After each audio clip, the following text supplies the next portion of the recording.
आइए सुनते हैं मुंशी प्रेमचंद जी की कहानी दफ्तरी। रफ़ाकत हुसैन मेरे दफ्तर में दफ्तरी था। 10 रुपये मासिक वेतन पाता था। 2-3 रुपये बाहर के फुटकर काम से मिल जाते थे। यही उसकी जीविका थी, पर वह अपनी दशा पर संतुष्ट था। उसकी आंतरिक अवस्था तो ज्ञात नहीं, पर सदैव साफ सुथरे कपड़े पहनता और प्रसन्नचित्त रहता। कर्ज इस श्रेणी के मनुष्यों का आभूषण है। रफ़ाकत पर इसका जादू न चलता था। उसकी बातों में कृत्रिम शिष्टाचार की झलक भी न होती। बेलाग और खरी कहता था। अमलों में जो बुराइयां देखता साफ कर देता। इसी साफ गोई के कारण लोग उसका सम्मान हैसियत से ज़्यादा करते थे। उसे पशुओं से विशेष प्रेम था। एक घोड़ी, एक गाय, कई बकरियां, एक बिल्ली और एक कुत्ता और कुछ मुर्गियां पाल रखी थीं। इन पशुओं पर जान देता था। बकरियों के लिए पत्तियां तोड़ लाता, घोड़ी के लिए घास छील लाता। यद्यपि उसे आए दिन मवेशी खाने के दर्शन करने पड़ते थे और बहुधा लोग उसके पशु प्रेम की हंसी उड़ाते थे, पर वह किसी की न सुनता था। और उसका यह निस्वार्थ प्रेम था। किसी ने उसे मुर्गियों के अंडे बेचते नहीं देखा। उसकी बकरियों के बच्चे कभी बूचड़ की छुरी के नीचे नहीं गए और उसकी घोड़ी ने कभी लगाम का मुंह नहीं देखा। गाय का दूध कुत्ता पीता था, बकरी का दूध बिल्ली के हिस्से में जाता था। जो कुछ बचा रहता वह आप पीता था। सौभाग्य से उसकी पत्नी भी साध्वी थी। यद्यपि उसका घर बहुत छोटा था, पर किसी ने द्वार पर उसकी आवाज़ नहीं सुनी। किसी ने उसे द्वार पर झांकते नहीं देखा। वह गहनों कपड़ों के तगादों से पति की नींद हराम न करती थी। दफ्तरी उसकी पूजा करता था। वह गाय का गोबर उठाती, घोड़ी को घास डालती, बिल्ली को अपने साथ बिठाकर खिलाती। यहाँ तक कि कुत्ते को नहलाने से भी उसे घृणा न होती थी। बरसात थी, नदियों में बाढ़ आई हुई थी। दफ्तर के कर्मचारी मछलियों का शिकार खेलने चले। सामत का मारा रफ़ाकत भी उनके साथ हो लिया। दिन भर लोग शिकार खेला किए। शाम को मूसलाधार पानी बरसने लगा। कर्मचारियों ने तो एक गांव में रात काटी। दफ्तरी घर चला, पर अंधेरी रात राह भूल गया और सारी रात भटकता फिरा। प्रातःकाल घर पहुंचा तो अभी अंधेरा ही था, लेकिन दोनों द्वार पट खुले हुए थे। उसका कुत्ता पूंछ दबाए करुण स्वर से कराहता हुआ आकर उसके पैरों पर लौट गया। द्वार खुले देखकर दफ्तरी का कलेजा सन्न से हो गया। घर में कदम रखे तो बिल्कुल सन्नाटा था। 2-3 बार स्त्री को पुकारा, किंतु कोई उत्तर न मिला। घर भाएं भाएं कर रहा था। उसने दोनों कोठरियों में जाकर देखा। जब वहाँ भी उसका पता न मिला तो पशुशाला में गया। भीतर जाते हुए अज्ञात भय हो रहा था, जो किसी अंधेरे खो में जाते हुए होता है। उसकी स्त्री वहीं भूमि पर चित पड़ी हुई थी। मुंह पर मक्खियां बैठी हुई थी। होठ नीले पड़ गए थे, आंखें पथरा गई थीं। लक्षणों से अनुमान होता था कि सांप ने डस लिया है। दूसरे दिन रफ़ाकत आया तो उसे पहचानना मुश्किल था। मालूम होता था बरसों से रोगी है। बिल्कुल खोया हुआ गुमसुम बैठा रहा, मानो किसी दूसरी ही दुनिया में है। संध्या होते ही वह उठा और स्त्री की कब्र पर जाकर बैठ गया।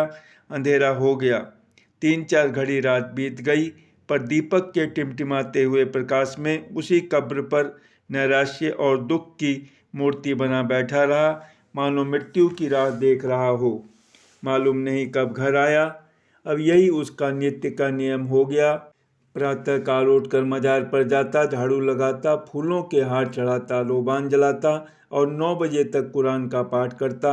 संध्या समय फिर यही कर्म शुरू होता। अब यही उसके जीवन का नियमित कर्म था। वह अंतर जगत में बसता था। बाह्य जगत से उसने मुंह मोड़ लिया था। शोक ने विरक्त कर दिया था। कई महीने तक यही हाल रहा। कर्मचारियों की दफ्तरी से सहानुभूति हो गई थी। उसके काम कर लेते, उसे कष्ट न देते। उसकी पत्नी भक्ति पर लोगों को विस्मय होता था। लेकिन मनुष्य सर्वदा प्राणलोक में नहीं रह सकता। वहाँ की जलवायु उसके अनुकूल नहीं। वहाँ वह रूपमय रसमय भावनाएं कहाँ, विराग में वह चिंतामय उल्लास कहाँ, वह आशामय आनंद कहाँ। दफ्तरी को आधी रात तक ध्यान में डूबे रहने के बाद चूल्हा जलाना पड़ता। प्रातःकाल पशुओं की देखभाल करनी पड़ती। यह बोझा उसके लिए असह्य था। अवस्था ने भावुकता पर विजय पाई। मरुभूमि के प्यासे पथिक की भांति दफ्तरी फिर दाम्पत्य सुख जल स्रोत की ओर दौड़ा। वह फिर जीवन का यही सुखद अभिनय देखना चाहता था।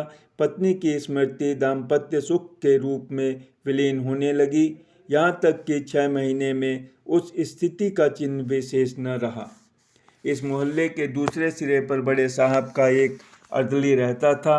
उसके यहाँ से विवाह की बातचीत होने लगी। मियाँ रफ़ाकत फूले न समाये। अर्दली साहब का सम्मान मोहल्ले में किसी वकील से कम न था। उनकी आमदनी पर अनेक कल्पनाएं की जाती थी। साधारण बोलचाल में कहा जाता था, जो कुछ मिल जाए वह थोड़ा है। स्वयं कहा करते थे कि तकाबी के दिनों में मुझे जेब की जगह थैली रखनी पड़ती थी। दफ्तरी ने समझा भाग्य उदय हुआ। इस तरह टूटे जैसे बच्चे खिलौने पर टूटते हैं। एक ही सप्ताह में सारा विधान पूरा हो गया और नववधू घर में आ गई। जो मनुष्य कभी एक सप्ताह पहले संसार से विरक्त, जीवन से निराश बैठा हो, उसे मुंह पर सेहरा डाले घोड़े पर सवार नवकुसुम की भांति विकसित देखना मानव प्रकृति की एक विलक्षण विवेचना थी। किंतु एक ही अठवारे में नववधू के जौहर खुलने लगे। विधाता ने उसे रूपेंद्रिय से वंचित रखा था, पर उसकी कसर पूरी करने के लिए अति तीक्ष्ण वाकेंद्रिय प्रदान की थी। इसका सबूत उसकी वह वाक्पटुता थी जो अब बहुधा पड़ोसियों को विनोदित और दफ्तरी को अपमानित किया करती थी। उसने 8 दिन तक दफ्तरी के चरित्र का तात्विक दृष्टि से अध्ययन किया और तब एक दिन उससे बोली, तुम विचित्र जीव हो। आदमी पशु पालता है अपने आराम के लिए, न कि जंजाल के लिए। यह क्या कि गाय का दूध कुत्ते पिएं, बकरियों का दूध बिल्ली चट कर जाए। आज से सब दूध घर में लाया करो। दफ्तरी निरुत्तर हो गया। दूसरे दिन घोड़ी का रात्रि बंद हो गया। वह चने अब भाड़ में भुनने और नमक मिर्च से खाए जाने लगे। प्रातःकाल दूध से नाश्ता होता। आए दिन तस्मई बनती। बड़े घर की बेटी पान बिना क्यों कर रहती। घी मसाले का भी खर्च बढ़ा। पहले ही महीने में दफ्तरी को विदित हो गया कि मेरी आमदनी गुजर के लिए काफ़ी नहीं है। उसकी दशा उस मनुष्य की सी थी जो शक्कर के धोखे में कुनैन फांक गया हो। दफ्तरी बड़ा धर्मपरायण मनुष्य था। 2-3 महीने तक यह विषम वेदना सहता रहा, पर उसकी सूरत उसकी अवस्था को शब्दों से अधिक व्यक्त कर देती थी। वह दफ्तरी जो अभाव में भी संतोष का आनंद उठाता था, अब चिंता की सजीव मूर्ति था। कपड़े मैले, सिर पर बाल बिखरे हुए, चेहरे पर उदासी छाई हुई, अहर्निश हाय हाय किया करता था। उसकी गाय अब हड्डियों का ढांचा थी। घोड़ी को जगह से हिलना कठिन था। बिल्ली पड़ोसियों की छींकों पर उचकती और कुत्ता घूरों पर हड्डियां नोचता फिरता था। पर अब भी वह हिम्मत का धनी इन पुराने मित्रों को अलग न करता था। सबसे बड़ी विपत्ति पत्नी की वह वाक प्रचुरता थी, जिसके सामने कभी उसका धैर्य, उसकी कर्मनिष्ठा, उसकी उत्साहशीलता प्रस्थान कर जाती और अपनी अंधेरी कोठरी के एक कोने में बैठकर खूब फूट फूट कर रोता। संतोष के आनंद को दुर्लभ पाकर रफाकत का पीड़ित हृदय उच्छृंखलता की ओर प्रवृत्त हुआ। आत्माभिमान जो संतोष का प्रसाद है, उसके चित्त से लुप्त हो गया। उसने फाके मस्ती का पथ ग्रहण किया। अब उसके पास पानी रखने के लिए कोई बर्तन न था। वह उस कुएं से पानी खींचकर उसी दम पी जाना चाहता था जिससे वह जमीन पर बह न जाए। वेतन पाकर अब महीने भर का सामान जुटाता। ठंडे पानी और रूखी रोटियों से अब उसे तस्कीन न होती। बाजार से बिस्कुट लाता, मलाई के दोनों और कलमी आमों की ओर लपकता। 10 रुपए की भुगत ही क्या, एक सप्ताह में सब रुपए उड़ जाते। तब जिल्दबंदियों की पेशगी पर हाथ बढ़ाता, फिर 2-1 उपवास होता, अंत में उधार मांगने लगता। सनय सनय यह दशा हो गई कि वेतन देनदारों ही के हाथों में चला जाता और महीने के पहले ही दिन कर्ज लेना शुरू करता। वह पहले दूसरों को मितव्ययिता का उपदेश दिया करता था, अब लोग उसे समझाते, पर वह लापरवाही से कहता, साहब आज मिलता है खाते हैं, कल का खुदा मालिक है। मिलेगा खाएंगे, नहीं पढ़कर सो रहेंगे। उसकी अवस्था अब उस रोगी सी हो गई जो आरोग्य लाभ से निराश होकर पथ्यापथ्य का विचार त्याग दे, जिसमें मृत्यु के आने तक वह भोज्य पदार्थों से भली भांति तृप्त हो जाए।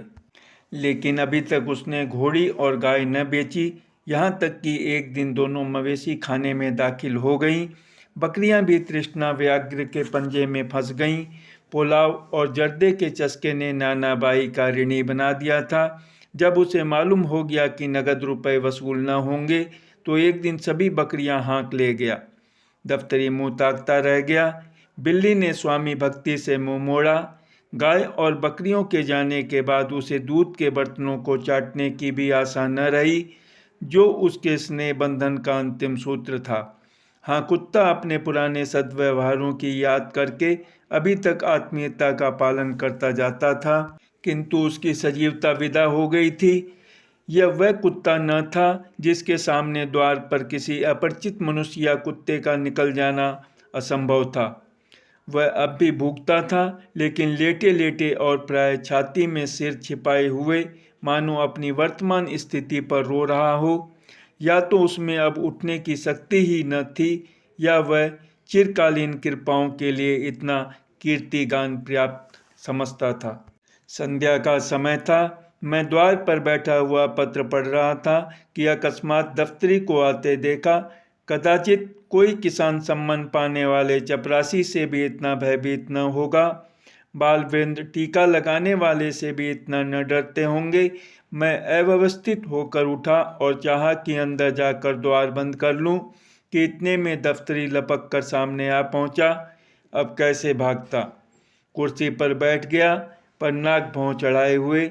दफ्तरी किस लिए आ रहा था, इसमें मुझे लेस मात्र भी शंका न थी। ऋणिक्षुओं की हृदय चेष्टा उनकी मुखाकृति पर, उनके आचार व्यवहार पर उज्ज्वल रंगों से अंकित होती है। वह एक विशेष नम्रता, संकोच में परवशता होती है, जिसे एक बार देखकर फिर नहीं भुलाया जा सकता। दफ्तरी ने आते ही बिना किसी प्रस्तावना के अभिप्राय कह सुनाया, जो मुझे पहले ही ज्ञात हो चुका था। मैंने रुखाई से उत्तर दिया, मेरे पास रुपए नहीं हैं।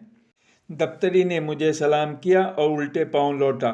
उसके चेहरे पर ऐसी दीनता और बेकसी छाई थी कि मुझे उस पर दया आ गई। उसका इस भांति बिना कुछ कहे सुने लौटना कितना सारपूर्ण था। इसमें लज्जा थी, संतोष था, पछतावा था। उसके मुंह से एक शब्द भी न निकला, लेकिन उसका चेहरा कह रहा था, मुझे विश्वास था कि आप वही उत्तर देंगे। इसमें मुझे जरा भी संदेह न था, लेकिन यह जानते हुए भी मैं यहाँ तक आया, मालूम नहीं क्यों। मेरी समझ में स्वयं नहीं आता। कदाचित आपकी दयाशीलता, आपकी वात्सल्यता मुझे यहाँ तक लाई। अब जाता हूँ। वह मुँह ही नहीं रहा कि अपनी कुछ कथा सुनाऊँ। मैंने दफ्तरी को आवाज़ दी, जरा सुनो तो क्या काम है। दफ्तरी को कुछ उम्मीद हुई। बोला, आपसे क्या अर्ज करूं, 2 दिन से उपवास हो रहा है। मैंने बड़ी नम्रता से समझाया, इस तरह कर्ज लेकर कै दिन तुम्हारा काम चलेगा। तुम समझदार आदमी हो, जानते हो आजकल सभी को अपनी फिक्र सवार रहती है। किसी के पास फालतू रुपए नहीं रहते, और यदि हों भी तो वह ऋण देकर रार क्यों लेने लगा। तुम अपनी दशा सुधारते क्यों नहीं। दफ्तरी ने विरक्त भाव से कहा, यह सब दिनों का फेर है, और क्या कहूँ। जो चीज़ महीने भर के लिए लाता हूँ वह एक दिन में उड़ जाती है। मैं घरवाली के चटोरेपन से लाचार हूँ। अगर एक दिन दूध न मिले तो महना मत मचा दे। बाजार से मिठाइयाँ न लाऊं तो घर में रहना मुश्किल हो जाए। एक दिन गोश्त न पके तो मेरी बोटियाँ नोच खाए। खानदान का शरीफ हूँ। यह बेइज्जती नहीं सही जाती कि खाने के पीछे स्त्री से झगड़ा तकरार करूं। जो कुछ कहती है सिर के बल पूरा करता हूं। अब खुदा से यही दुआ है कि मुझे इस दुनिया से उठा ले। इसके सिवाय मुझे दूसरी कोई सूरत नहीं नजर आती। सब कुछ करके हार गया। मैंने संदूक से 5 रुपए निकाले और उसे देकर बोला, यह लो, यह तुम्हारे पुरुषार्थ का इनाम है। मैं नहीं जानता था कि तुम्हारा हृदय इतना उदार, इतना वीर रसपूर्ण है। गृहदाह में जलने वाले वीर रण क्षेत्र के वीरों से कम महत्वशाली नहीं होते। धन्यवाद।